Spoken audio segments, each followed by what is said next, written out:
보이시나요?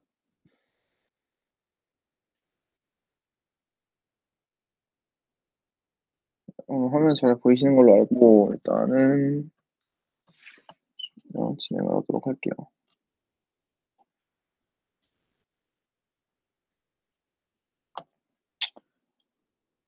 자, 일단 오늘 저희가 진행하게 될 부분은 CSS라는 거에 대해서 말씀을 해드리도록 할게요.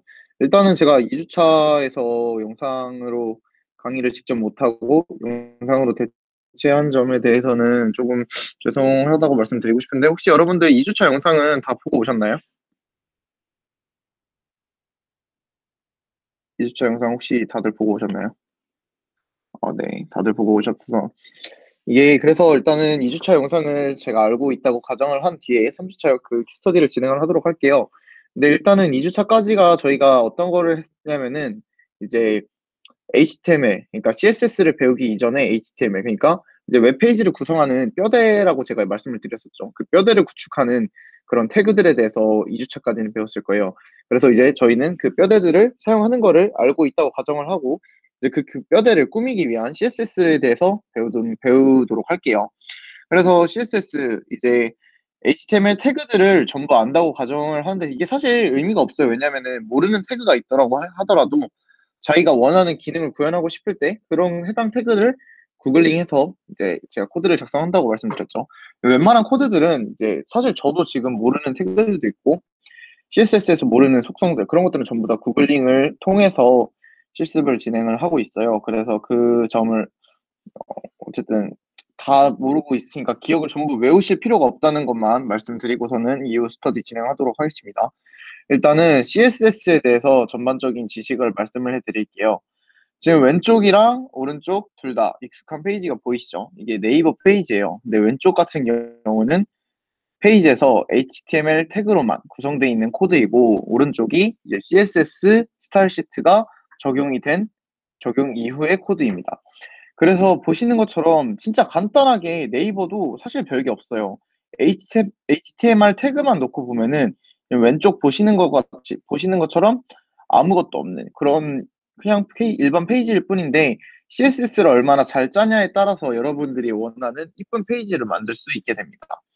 그래서 이제 이 CSS에 대해서 이제 간단하게 설명을 드리자면은, 뭐 캐스케이딩 스타일 시트의 약자래요. 이거는 알 바 없어요. 그냥 모르셔도 상관없고, 그냥 CSS는 이제 HTML 태그들이 어떻게, 그러니까 웹페이지 브라우저에서 어떻게 보이는가를 정의하는 데 사용되는 언어라고만 알고 계시면 됩니다. 그리고 제가 지금 채팅을 이렇게 넘기면서 확인을 해야 돼가지고, 만약에 질문 사항이나 이런 것들이 있으시면은 마이크로 나와서 말씀을 해주시면은 될 것 같아요. 채팅 뭐 중간중간 확인은 하겠지만, 혹시 뭐 어떤 일 있으신 분들은 이제 마이크 켜고 말씀해 주시고 질문해 주시면 될 것 같습니다. 그래서 CSS를 보는 방법은 지금 여기 일반 그냥 어떤 페이지든 페이지를 들어가서 검사 버튼을 누르게 되면은 오른쪽에 요소를 볼 수 있게 돼요. 요소 그 코드를 볼 수 있다는 뜻이죠. 이거는 실제로 제가 한번 해보도록 할게요. 지금 그 뭐 네이버라는 페이지를 들어갈게요. 네이버 페이지를 들어가면은 지금 오른쪽 마우스 누르고 여기 검사 보이시죠? 검사를 누르면은 지금 오른쪽에 이렇게 소스가 나오게 돼요. 이 페이지가 어떤 코드로 이루어져 있는지가 나올 수 있어요. 그러면은 만약에 이거를 직접적으로 건드려 버리면은 얘가 바뀌고 그렇게 되지 않냐 걱정하시는 분인데, 그냥 코드를 그럼 공개를 하고서는 이 코드를 뭐 따라해도 그 보안적인 요소들은 따라할 수 없기 때문에 상관없어요. 그래서 일단은 지금 보시면은 이 부분, 지금 여기 페이지 이렇게 한 페이지로 나와 있는 게 이게 HTML 코드예요. HTML 코드는 지금 이걸로밖에 구성이 안 돼 있어요. 네이버 페이지는. 어떻게 보면 되게 간단하죠. 근데 여기 지금 오른쪽에 스타일이라고 되어 있는 부분을 보시면은 되게 여러 가지 스타일이 div 하나당 뭐 여러 스타일들이 되게 많이 적용이 돼 있어요. 이런 스타일들을 통해서 이 페이지가 구성이 됐다는 거를 알 수 있는 거죠. 그래서 뭐 CSS를 보는 방법은 이 정도로만 하고, 이제 CSS에 대해서 뭐 추가적인 것들을 말씀해 드릴게요. 뭐 일단 방금 그 요소 검사를 통해서도 실시간으로 코드를 변경을 할 수 있는데, 그거에 대해서는 뭐 나중에 또 알려드리도록 할게요. 그래서 CSS 문법에 대해서 먼저 말씀을 드릴게요. CSS 문법은 어떻게 사용을 하냐? 맨 앞에 선택자가 와요. 선택자가 뭐냐? 선택자가 바로 HTML 코드예요. 그 코드를 선택을 해준다는 거죠. 어떤 태그에다가 적용을 할지를 먼저 선택을 해줘요. 그리고 대괄호. 이게 대괄호가 맞나? 중괄호였나? 중괄호죠. 중괄호인가요, 여러분? 네, 어쨌든 이 괄호를 열고 그 안에다가 이제 자기가 넣어주고 싶은 CSS의 속성명이랑 땡땡 하고 속성 값 어떤 값으로 정해줄지를 선언을 해주면 돼요. 이거는 제가 직접 코드를 통해서 보여드리도록 할게요. 잠시만요.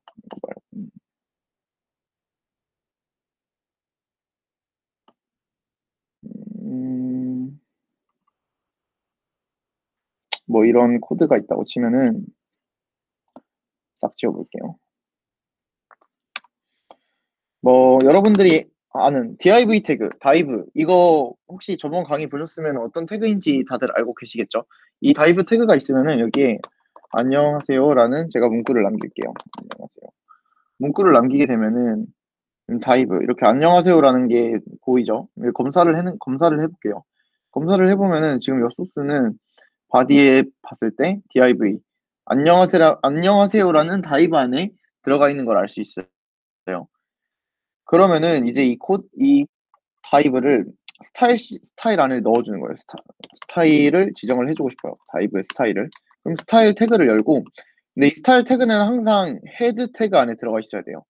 이 헤드 태그 안에 들어가 있어야지 바디가 이 헤드에서 있는 스타일을 가지고 HTML 코드를 구성을 하기 때문에 꼭 저거를 해주셔야 돼요. 그 스타일 태그를 쓸 때는 헤드 태그 안에다 적어주셔야 되고, 스타일 태그 안에 아까 제가 뭐라고 했죠? 먼저 선택자를 정해주고 괄호를 열고 그 괄호 안에다가 속성을 부여를 해준다고 했죠. 그럼 가장 많이 쓰이는 걸로 백그라운드 컬러라는 게 있어요. 말 그대로 배경 색상이겠죠.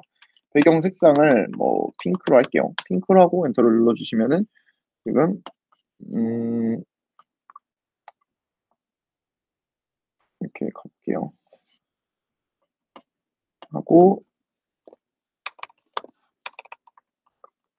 이걸 새로 고쳐볼게요. 지금 색깔 바뀌신 거 보이시나요?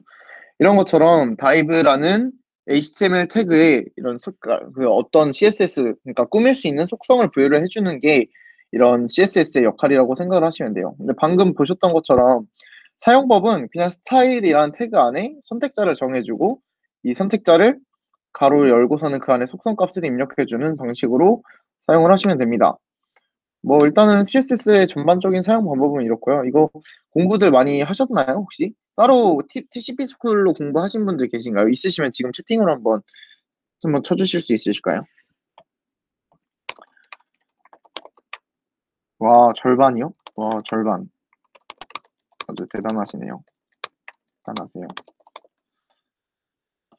아무튼 뭐 TCP 스쿨 보시면은 방금 CSS 어떻게 사용하시는지도 제대로 나와 있어서 이런 식으로 진행을 하면 되고 제가 오늘 3분의 1 오늘 스터디를 함에 있어서 되게 제가 일일이 하나하나씩 보여드리지는 않을 거예요. 그러니까 스터디를 할 때 지금 보시면은 슬라이드 뒷부분에 하나하나 속성들을 제가 다 나열을 해줬어요. 근데 고등학생들 대상이라 하는 거고 그렇게 하나하나 해줬는데 제가 만약에 그 하나하나를 보여주는데 막 많은 시간이 걸리진 않겠지만 여러분들이 직접 해보는 시간이 있어야지 저는 된다고 생각을 하거든요. 그래야 실력이 빨리 느는 것도 있고 그래서 일단은 그 기본적으로 CSS 문법을 어떻게 사용하는지에 대한 방법을 제시해 드리고 그 해당하는 속성 값들이나 뭐 속성명들 같은 경우는 하나씩 하나씩 보여만 드리고 그냥 바로 넘어갈 거예요. 넘어가면은 여러분들이 이번 주에 제가 과제를 내드릴 건데 그 과제를 해가면서 쓰는 방법을 익히면 되겠죠. 일단은 CSS 선택자에 대해서 알려드릴 거예요. 선택자는 말 그대로 아까 말씀드렸던 지금 여기 보여드릴게요. 코드 보시면은 개인 홈페이지 선택자에 대해서 먼저 말씀을 드리면은 선택자는 이 아까 스타일 시트에 썼던 div라는 선택자가 있죠. div 선택자를 열고 닫고 그 다음에 여기다가 아까 제가 백그라운드 컬러라는 속성을 넣어줬어요. 백그라운드 컬러 속성을 넣어주고 아까 핑크를 썼었죠. 이런 식으로 쓰게 되면은 이 div의 내용이 뭐 헬로 이런 식으로 들어가 있으면은 얘가 이렇게 떠 있죠. 근데 이런 식으로 이 해당 태그 안에다가 CSS 속성을 부여해주는 방식이 있어요. 근데 이렇게 사용하게 되면은 단점이 있어요. 어떤 단점이 있냐? 모든 div에 다 이게 적용이 된다는 거예요. 그러니까 저는 div를 뭐 3개를 더 만들어 볼게요.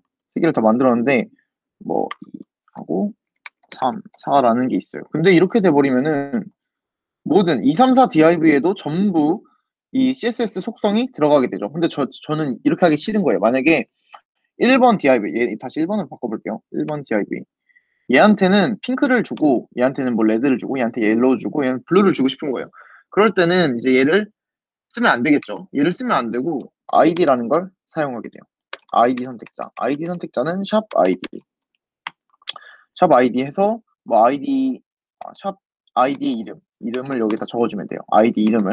그래서 저는 만약에 이 div에다가 id를 어떤 id를 주고 싶냐? id를 뭐 핑크라는 id를 줄게요. 그러면은 여기서는 샵 핑크를 쓰는 거예요. 그리고 이 샵 핑크, 이 핑크 id에다가 백그라운드 컬러를 핑크로 지정을 해주는 거죠. 이렇게 되면 어떻게 되냐? 지금 보이시죠? id가 들어가 있는 이 첫 번째 div에만 핑크라는 CSS 속성이 적용이 되게 돼 있어요. 그래서 만약에 또 여기다가 추가적으로 뭐 샵 블루라는 속성을 넣어주게 될게요. 그러면은 만약에 id 블루 하고 여기도 백그라운드를 블루로 넣어주게 되면은 2번까지 블루로 바뀌신 거 보이나요? 이런 식으로 하나하나의 개별적인 속성을 보여주고 싶을 때 사용을 하는 게 이 샵 ID 속성을 사용하게 돼요. 근데 지금 이렇게 사용하면 이것들은 단점이 있어요.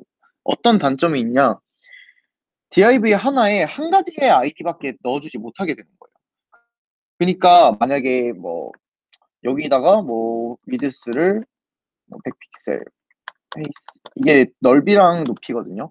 속성들을 하나하나 다 알려드릴게요. 이렇게 해주면은 이 블루라는 id에다가 모든 속성을 다 넣어줘야 돼요. 그러니까 이 div에다가 한 아이디를 넣어주게 되면은 이 div를 꾸미고 싶은 모든 속성들을 다 이 블루라는 아이디에 넣어줘야 돼요. 이게 어떤 뜻이냐면은 예를 들어 되게 많이 사용하는 속성 중에 뭐 백그라운드를 통일을 해주고 싶어요. 만약에 백그라운드 그냥 간단하게 말해서 백그라운드를 화이트로 해주는 속성이 있다고 치죠. 근데 이거는 1번에도 넣어주고 싶고 3번에도 넣어주고 싶고 4번에도 넣어주고 싶은데 1번, 3번, 4번에 넣어주기에는 1번, 3번, 4번이 다 다른 거예요. 얘는 1번은 세모로 만들고 싶고 3번은 네모로 만들고 싶고 4번은 원으로 만들고 싶은데 색깔은 똑같이 해줘야 돼요. 근데 아이디에는 하나만 넣어줘야 되니까 여러 아이디에 똑같이 백그라운드 속성 잠시만요. 뭐 누구 들어온 것 같은데 채팅인가요? 잠시만요.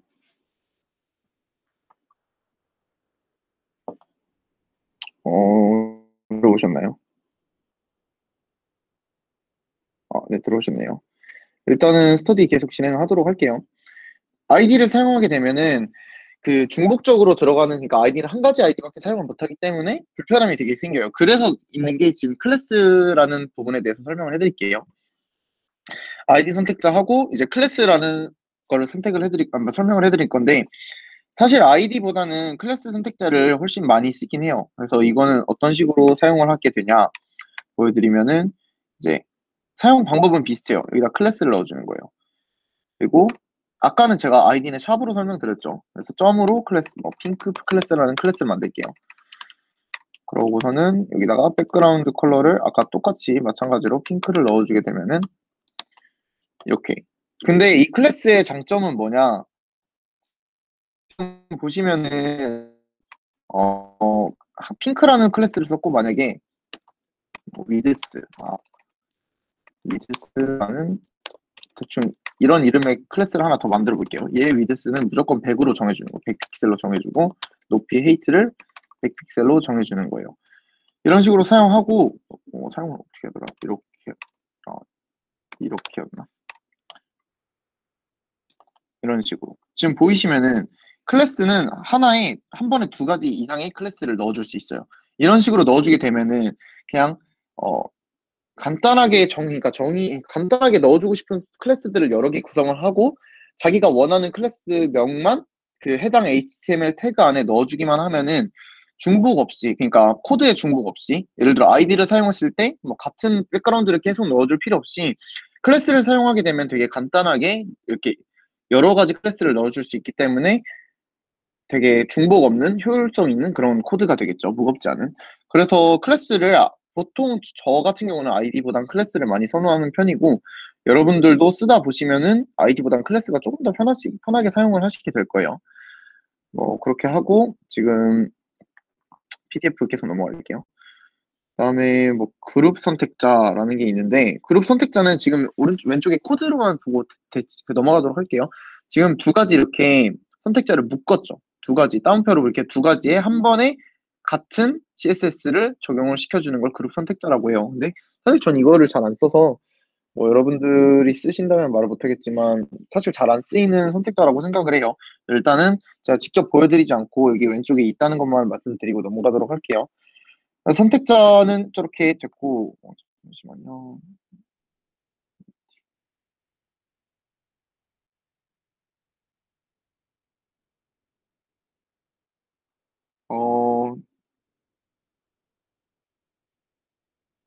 어, 저런 식으로.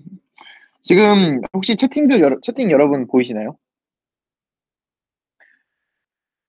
채팅에 지금 이종희 학우님께서 저런 식으로 코드를 하나 보여드렸어요. 저게 어떤 걸 의미하냐면은 저건 그룹 선택자를 사용한 건데, 지금 body, ul, li, 뭐 h1, h2, h3 이런 저희가 HTML에는 기본적으로 적용되어 있는 스타일 시트가 있어요.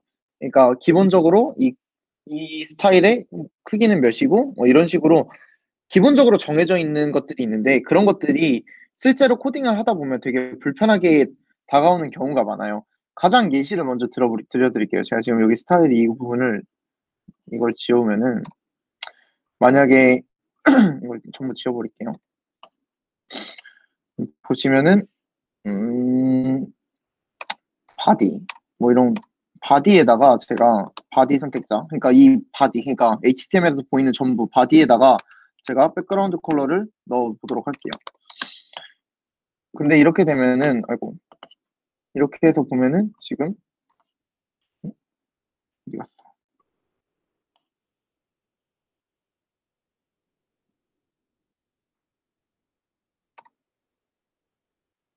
잠시만요.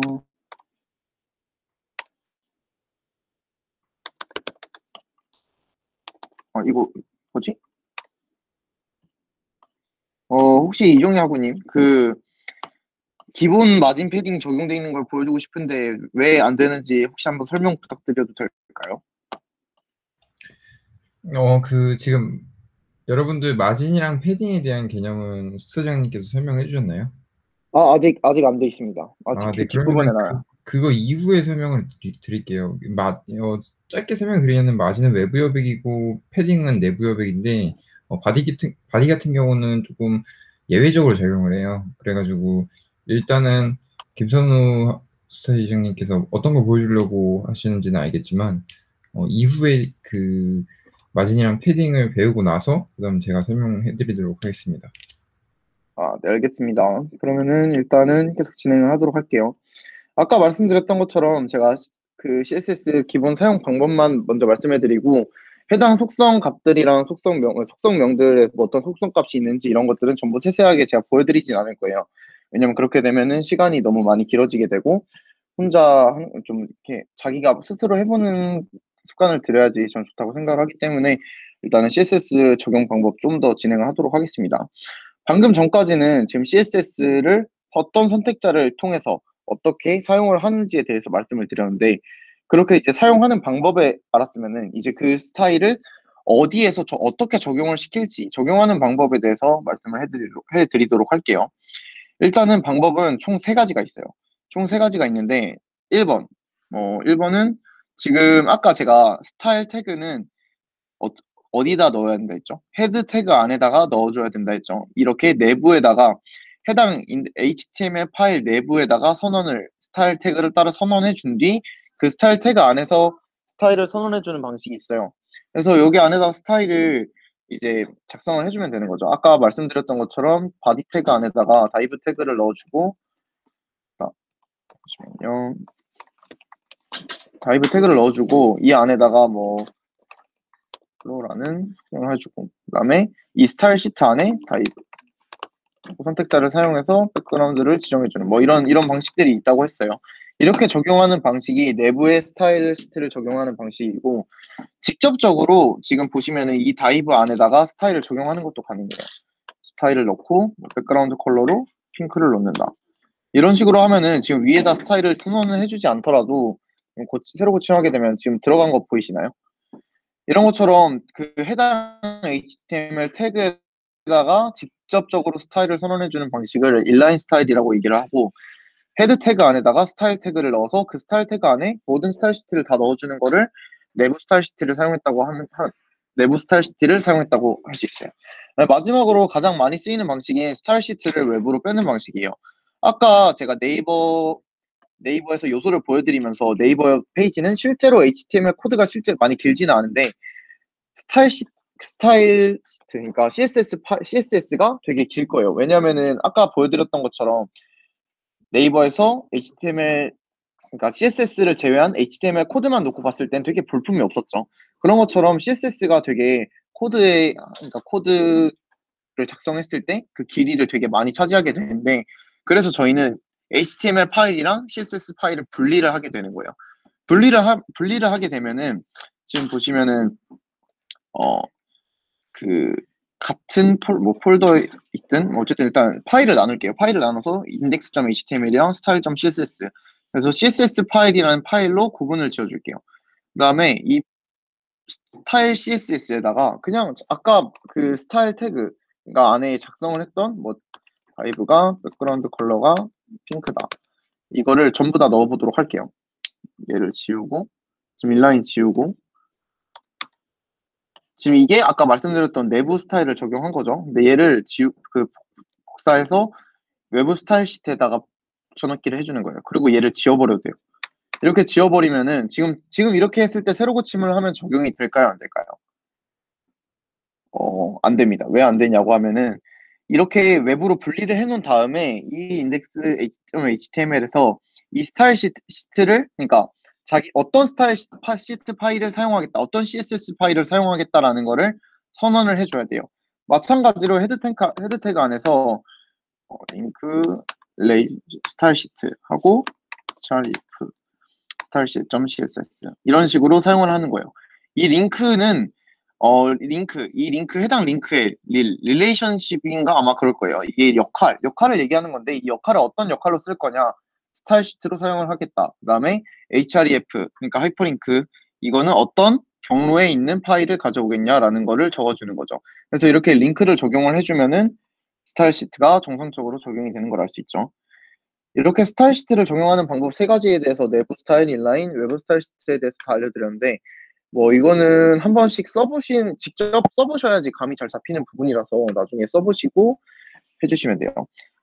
CSS 단위도 설명을 빠르게 해드리면은 뭐 퍼센트 단위, 배수 단위, 픽셀 단위, 뭐 이런 단위가 있는데, 이런 단위들은 여러분들이 직접 구글링을 하시거나 아니면은 이후 추후에 사용을 하면서 금세 깨닫게 되실 거예요. 이 부분은 따로 시연을 하지 않고 그냥 바로 넘어가도록 할게요. 단위 부분에서는. 자, 이제 직접적인 CSS의 아까 말씀드렸던 속성명이랑 속성 값들에 대해서 말씀을 해드릴게요. 되게 간략하게 빠르게 넘어갈 거예요. 왜냐면은 이것들이 있다는 것만 말씀을 해드리고 제가 직접적인 시연을 하지 않는다고 또 말씀을 드렸으니까 바로 넘어가도록 할게요. 첫 번째로 이제 텍스트, 말 그대로 그 그러니까 텍스트 글을 나타내는 HTML 태그에 관련된 스타일을 먼저 설명을 해드려요. 첫 번째로 뭐 폰트 패밀리 같은 거는 뭐 한글이나 그 워드 사용해 보신 분들은 알겠지만 뭐 궁서체, 바탕체 이런 글씨의 스타일, 그러니까 글꼴을 지정해 줄 때 사용하는 태그예요. 그리고 지금 혹시 제가 빠르지 않게 하고 있다고 생각을 하는데, 빠르다고 생각하시고 만약에 놓치는 부분이 있으시면 질문으로 바로 그러니까 좀 빠르다고 말씀을 해주시거나 질문으로 바로 물어봐 주시면 되고, 아니면은 제가 그 기초 스터디 공지란에 같은 파일을 그 PDF로 올려드렸어요. 그 PDF를 확인하시면서 어떤 게 있었는지 한 번 더 확인하시고 넘어가시면 될 것 같아요. 그다음에 뭐 폰트 사이즈 속성은 말 그대로 글자 크기를 조절하는 속성이고, 뭐 지금 이렇게 뭐 사용하는 것들 다 나와 있는데 넘어가도록 할게요. 그다음에 폰트 웨이트, 이건 글자의 굵기, 두께를 결정해주는 속성이에요. 그다음에 컬러 속성, 컬러는 뭐 글자의 색상. 이게 여기서 조심하셔야 될 점이, 컬러라는 속성이 있고 백그라운드 컬러라는 속성이 있어요. 그 두 개의 차이점은 이거는 직접 제가 보여드리도록 할게요. 만약에 지금 div라는 스타일이 있고 스타일 시트에서 적용하도록 할게요. 백그라운드 컬러를 핑크로 하고 그냥 컬러를 뭐 레드로 해볼게요. 이렇게 하면은 어떤 식으로 적용이 되냐? 지금 보시면은 백그라운드 배경 색상은 핑크색이 적용이 되고, 컬러 그냥 색상을 레드로 했더니 글자의 색상이 바뀌겠죠. 그래서 컬러라는 속성을 사용을 하게 되면은 해당 HTML 태그 안에서 사용된 텍스트, 글자의 색상을 변경해주는 속성이라고 생각을 하시면 됩니다. 그다음에 뭐 텍스트 데코레이션, 뭐 근데 CSS는 영어를 그대로 해석하시면은 이 속성이 어떤 식으로 사용이 됐는가를 조금 빠르게 이해를 할 수 있게 돼요. 텍스트 데코레이션 말 그대로 텍스트를 데코레이션 꾸미는 그런 속성이겠죠. 그래서 보면은 뭐 논 값은 아무것도 안 꾸미고, 뭐 언더라인은 밑줄, 오버라인은 윗줄, 뭐 이런 식으로 여러 가지 속성을 사용할 수 있어요. 그래서 이런 텍스트 데코레이션이 있다는 것만 알고 계시면 될 것 같고, 지금 뭐 이 부분에 대해서 실습을 잠시만요. 제가 이 과제를 뒤에 3개를 내줬는데 그 3개에다가 이 부분은 코드를 오픈된 거니까 이 부분 실습까지 이따가 과제할 때 추가로 공지해 드리도록 할게요. 이 부분 과제라고 생각하시면 돼요. 넘어갈게요. 그다음에 텍스트 관련 스타일 조금 더 말씀해 드리면은 텍스트 얼라인 속성. 이거는 조금 중요한 속성이라고 생각되는데, 말 그대로 워드에서 지금 이 부분 이거 되게 많이 보신 적 있으실 거예요. 레프트, 센터, 라이트. 말 그대로 텍스트. 그러니까 해당 HTML 태그 안에서 사용된 텍스트를 어느 쪽으로 정렬을 할지 사용하는 코드라고 생각을 하시면 됩니다. 보시면 이렇게 작성을 하면은 뭐 레프트로, 방금 텍스트 라인을 레프트로 놓으면 왼쪽 정렬, 센터로 놓으면 중앙 정렬, 라이트로 놓으면 오른쪽 정렬, 이런 식으로 사용하겠죠.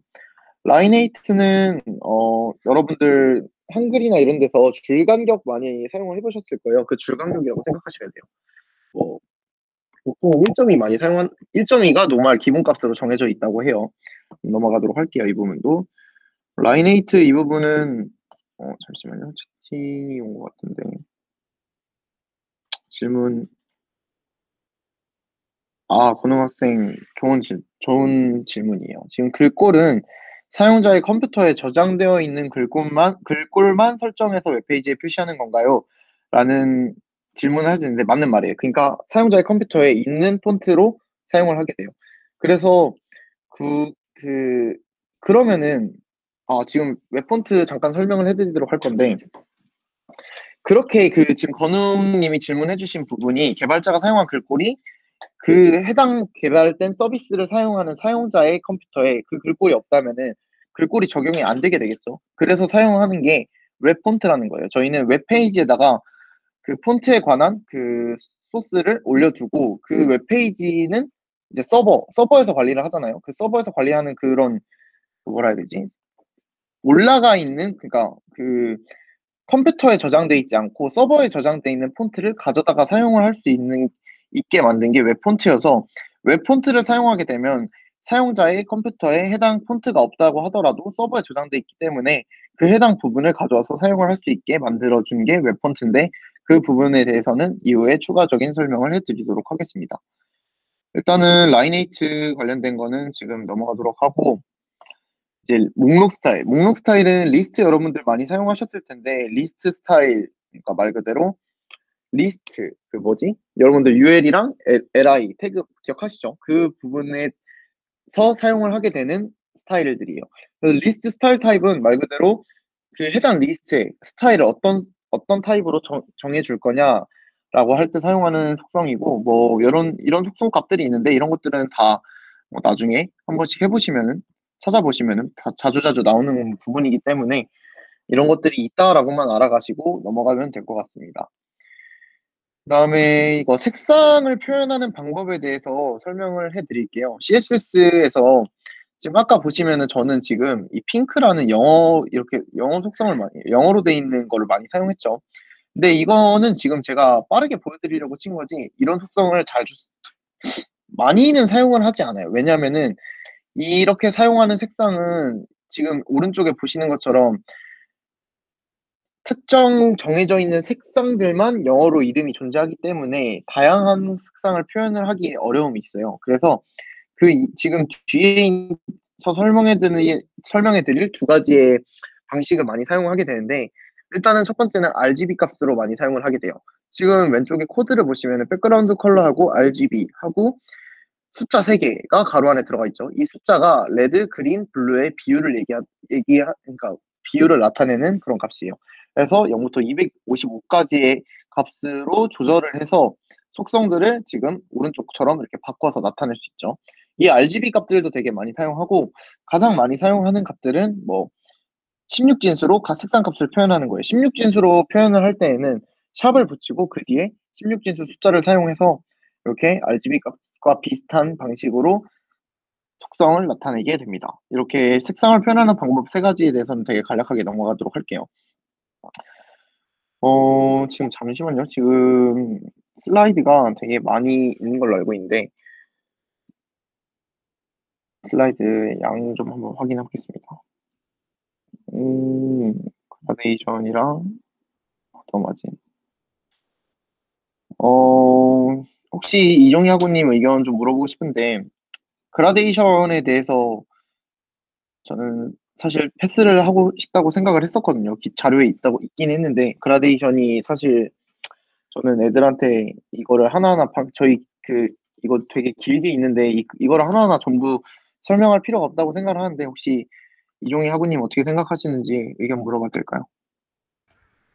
그, 근데 그 백그라운드부터, 네네. 음, 백그라운드부터 제가 좀 해가지고 뒤에 과제까지 할 테니까 이거 아, 필요한 네. 거 제가 좀 생각을 해서 좀 패스를 해볼게요. 아, 네, 알겠습니다. 그래서 지금 한번 제가 이어서 해볼게요. 그럼 발표 중지할까요? 네네. 알겠습니다.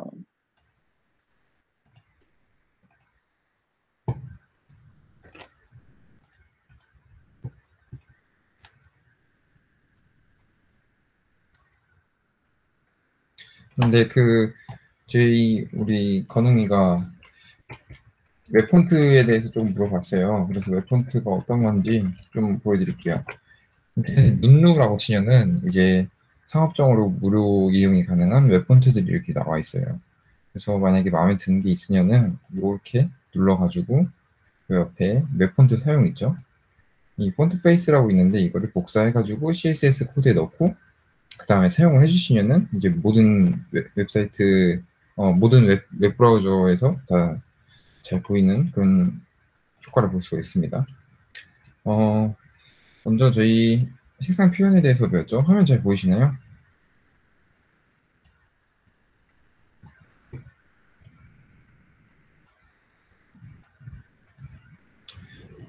네, 저희 색상 표현 같은 경우는 우리 RGB, 우리 혹시 들어봤나요? 이거의 줄임말은 레드, 그린, 블루예요.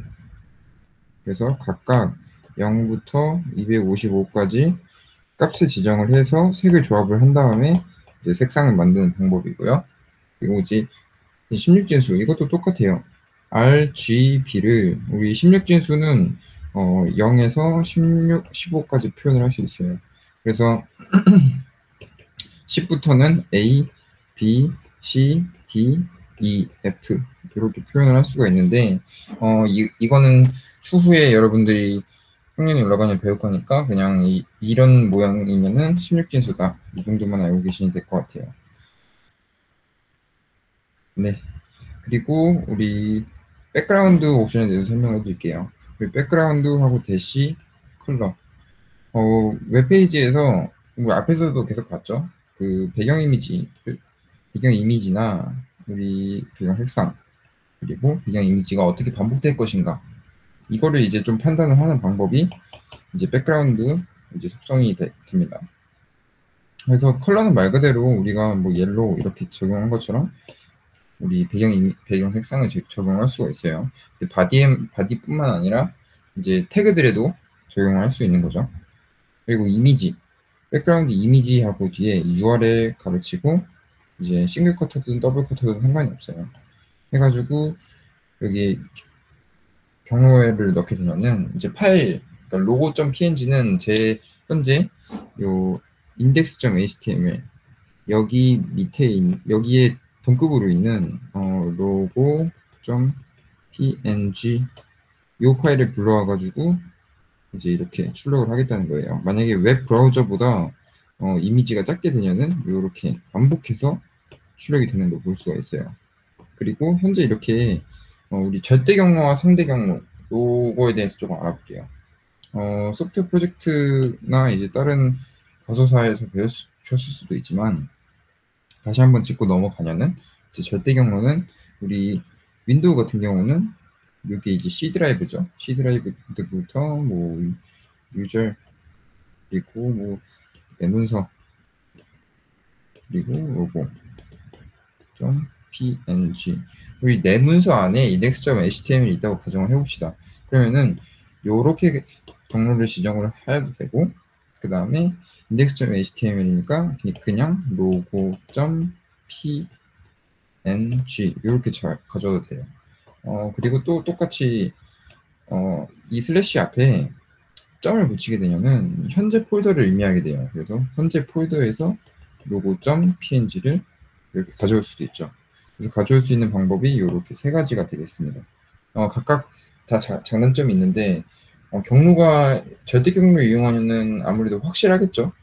이제 그래서 해당 위치에서 절대 변하지 않는 경우에는 이제 절대 경로를 사용을 하고 만약에 경로가 바뀐다. 예를 들어서 폴더를 압축해가지고 다른 컴퓨터에서 실행을 할 때 이 경로가 아닐 수도 있잖아요. 압축한 경로가. 그러면은 이미지가 깨지게 되겠죠. 그럴 경우에는 이제 상대 경로를 쓰는 게 유리하다고 말씀을 드릴게요.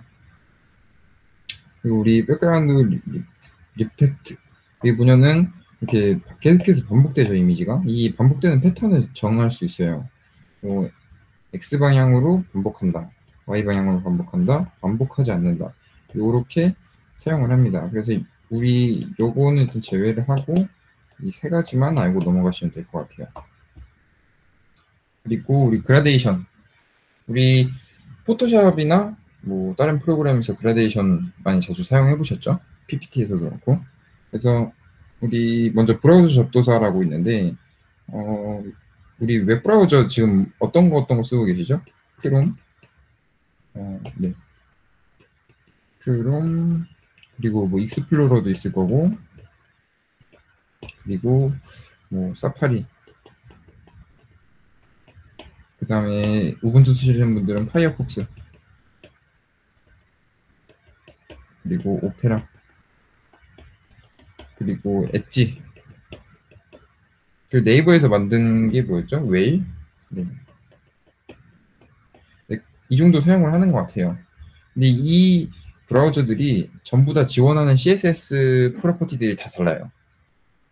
표준은 정해져 있지만 이제 지원을 안 하는 브라우저도 있다는 거죠. 그래서 그 각각 브라우저에 맞게 지원할 수 있도록 이 접두사를 붙여주는데 최근에는 브라우저들이 계속해서 지원을 하면서 이런 접두사를 사용을 안 해도 이제 잘 보이는 거를 볼 수 있습니다. 그러니까 여러분들 이거 알고만 계시면 될 것 같아요.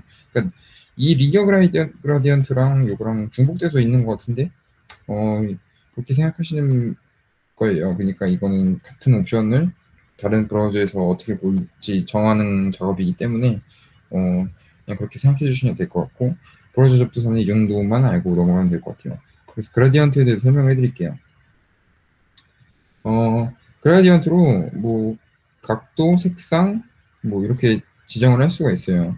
뭐 요것도 옵션은 그냥 뒤에서 예제를 통해서 보여드리도록 할게요. 우리 백그라운드 그리고 리니어 대시 그라디언트 하고 뒤에다가 레드, 옐로우, 그린, 블루, 퍼플 이렇게 지정을 했죠. 레드, 옐로우, 그다음에 그린, 블루, 퍼플 이렇게 지정된 걸 볼 수가 있죠.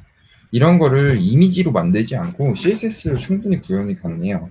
그러니까 그렇게 사용을 하시면 될 것 같고, 그라디언트를 구현이 가능하니까 궁금하면은 여러분들이 구글링을 통해서 찾아보면 좋을 것 같습니다. 방향도 다시 생략을 할게요. 네, 이렇게 원형 그라디언트도 가능해요. 그리고 뭐 이렇게 완전 원형이 아니라 다른 원형도 쓸 수가 있고, 이 원형의 위치를 지정할 수도 있어요. 되게 상세하게 돼 있으니까 궁금하신 분들은 PPT를 참고하셔서 공부를 하셔도 될 것 같아요. 그리고 이제 넓이, 우리 너비를 지정하는 프로퍼티예요, 이거는. 그리고 높이를 지정하는 프로퍼티. 그래서 결국은 여기가 300. 우리 픽셀 단위 알고 있죠? 그 다음에 높이가 300. 이렇게 되겠죠. 그리고 우리 백그라운드 아까 배웠어요. 근데 여기 백그라운드 대시 컬러가 안 붙어 있네요. 근데 요 컬러를 안 붙여도 돼요. 우리 단축 프로퍼티라고 뒤에서 배울 건데, 우리 백그라운드만 넣고 여기다가 URL 해서 이미지를 넣고 뭐 등등등 옵션을 한 번에 넣을 수가 있는 거를 단축 프로퍼티라고 해요. 그래서 우리 백그라운드 블랙 했는데 색깔이 적용된 걸 볼 수가 있죠. 그리고 최대 넓이, 최소 넓이도 이렇게 지정을 할 수가 있습니다. 테두리 속성. 우리 테두리, 그러니까 border 대시 스타일 하면은 솔리드, 이거는 그냥 일반 선이라는 뜻이에요. 그리고 우리 굵기 5픽셀, 그리고 색상 빨강색. 네, 요렇게 했더니 우리 여기 요렇게, 여기도 결국은 300 곱하기 300이겠죠. 근데 여기가 이제 5픽셀 굵기의 레드, 그리고 일반 선을 가진 모습을 볼 수가 있죠. 그리고 이 보더 스타일은 여러 개를 지정을 할 수가 있어요. 우리 솔리드도 있고, 그리고 이제 도트드, 테두리가 점선으로 설정되는 거고요. 그리고 대시드는 약간 긴 점선으로 설정을 하는 거예요. 이 차이가 뭐냐면은 우리 여기 도트드 있었죠. 이게 있게 되는 거고, 대시드 이게 약간 긴 점선, 그리고 더블 테두리를 두 줄로 설정하는 거죠. 근데 우리 잠깐 여기서 코드를 한번 주목해 봅시다. 전부 다 같은 스타일을 가지고 있어요. 여기 보시면은 우리 박스 이렇게 클래스를 이용했어요. 클래스는 여러 개의 요소에서 사용을 할 수가 있다고 했죠. 그래서 클래스로 박스를 다 지정을 한 다음에 우리 아까 배운 인라인 스타일로 볼더 스타일만 요걸로 바꾸는 거예요. 그러니까 우리 순서대로 박스의 스타일이 적용된 다음에 그 다음에 요거를 중첩해서 적용을 하는 거예요. 우리 볼더 스타일은 지금 솔리드죠. 근데 우리 여기에 볼더 스타일로 노트도 했어요. 그래가지고 이게 없어지고 요게 적용되는 거예요. 무슨 뜻인지 이해를 하셨나요? 네, 그래서 넘어가도록 할게요. 그리고 우리 네, 다시 한번 나오는 거네요. 그러니까 뭐 이렇게 해석을 할 수 있을 것 같아요. 테두리를 직선으로, 두께를 5픽셀로, 테두리를 빨간색으로. 그래서 단축 프로퍼티라고 존재를 해요. 우리가 지금 보더 대시 스타일, 보더 위드스 5픽셀, 그 다음 뭐 보더 컬러 이렇게 했었죠. 근데 우리 그냥 보더 넣고 5픽셀에 솔리드, 레드 이렇게만 넣어도 이게 둘 다 같다는 겁니다. 그리고 우리 외부 여백이에요. 우리 현재 이 내용이라는 태그 안에는, 그러니까 박스 태그 안에는 내용 킷이라는 내용이 있어요. 여기다가 우리 마진 레프트 이렇게 적용을 했어요. 그러면은 우리 테두리 바깥쪽으로 바깥 여백을 이제 30픽셀만큼 만드는 거예요.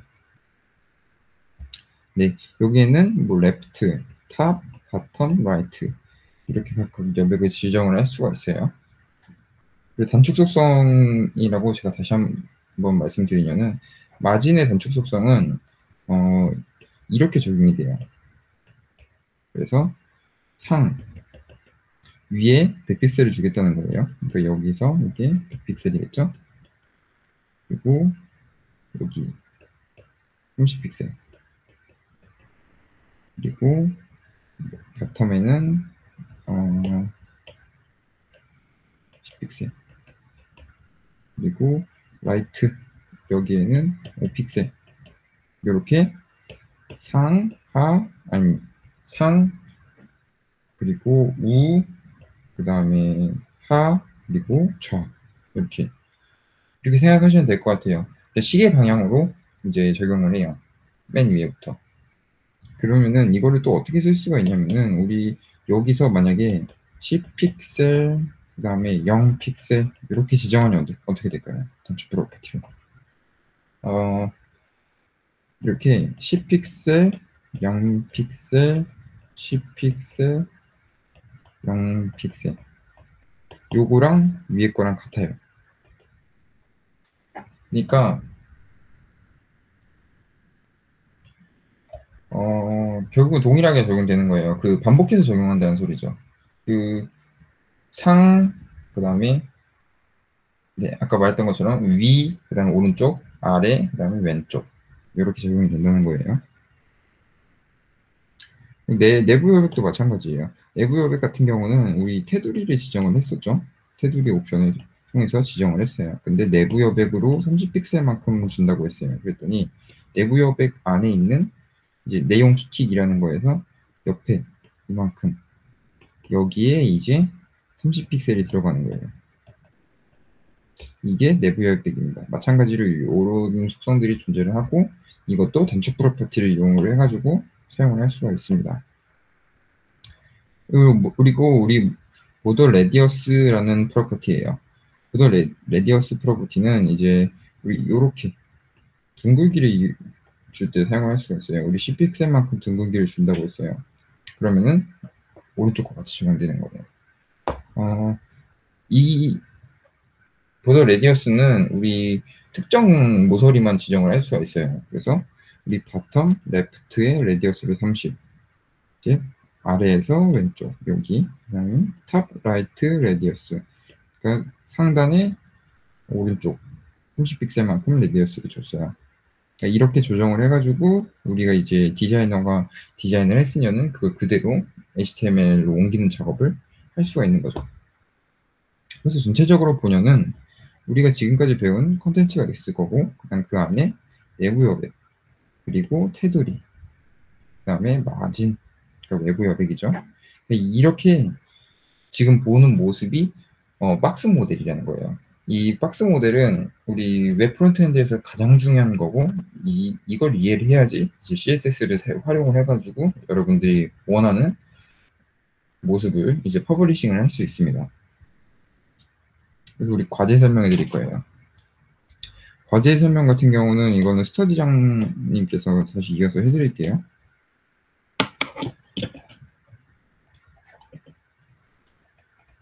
네, 여러분 들리시나요?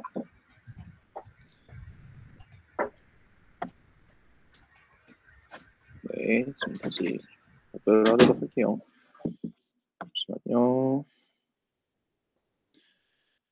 네, 지금 과제 설명을 해드리도록 할게요. 네, 이번 과제는 금방 하실 거라고 생각을 해요. 왜냐면은 여러분들 되게 아까 전에 제가 실습 진행해달라고 했던 거는 그냥 일단은 한번 해보시는 걸로 하고 검사는 따로, 아이고, 잠시만요. 슬라이드. 아까 전에 실습도 과제로 낸다고 했었는데 그거는 검사는 그러니까 따로 제출 형식으로 하지 않고 여러분들이 한 번씩 해줬으면 좋겠습니다. 그래야지 이해하는 데도 빠를 거고 그 부분은 일단 제가 제외한 원래 준비했던 과제 세 가지만 얘기를 해드릴게요.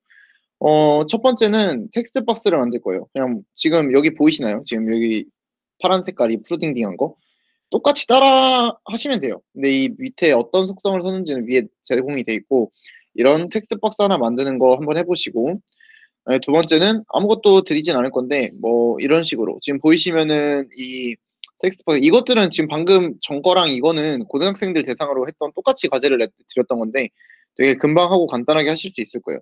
네, 이거는 제외하고 제가 이번에 준비했던 과제는 지금 오른쪽 보이시나요? 오른쪽에 로그인 페이지를 만들 거예요. 근데 충분히 오늘 들었던 CSS 기초 강의랑 저번 주 영상으로 대체했던 HTML 태그들을 기반으로 하면은 로그인 페이지를 충분히 만들 수 있어요. 로그인 박스로 만들어도 되고 이런 식으로 로그인을 하나 구현을 하시는 게 자유롭게 형식이랑 CSS 꾸미는 것들 전부 자유롭게 여러분이 구현을 하시는 게 이번 주 과제입니다. 이번 주 과제 세 개는 다음 주 화요일 7시까지 슬랙에 과제 제출란에 제출을 해주시면 되고 질문사항 있으신 것들이나 어떻게 하는지 방향도 못 잡겠다 하시는 분들 있으시면은 저한테 개인톡 주시거나 아니면은 카톡방 단체 톡방에 말씀 남겨주시면은 그 부분에 대해서 답변해 드리도록 하겠습니다.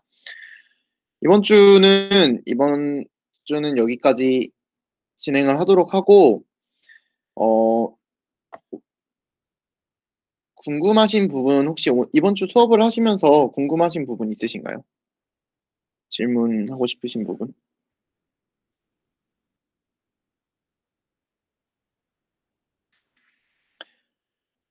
저 3대 한 25 정도 칩니다.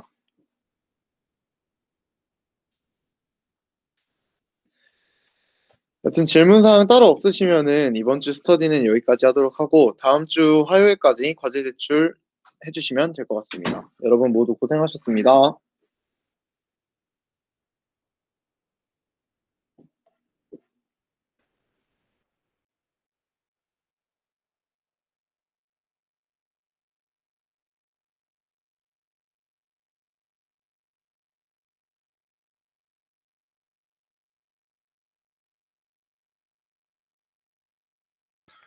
형, 그 과제 제출은 사진만 찍어서 스크린샷만 찍어서 올리면 되는 거야? 아니면 뭘 올려야 되는 거야? 코드?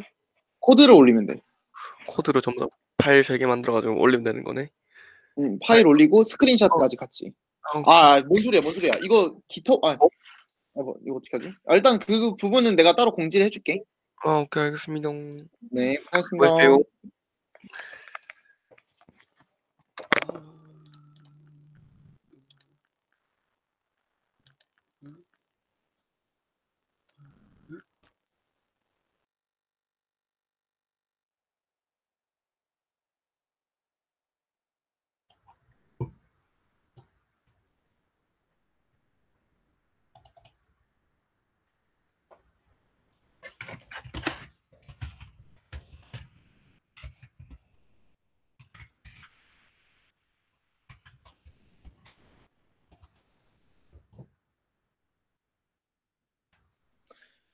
종이 고생했다. 너, 녹화 좀 중지하세요. 봐요, 녹화. 이 부분은, 잠깐만.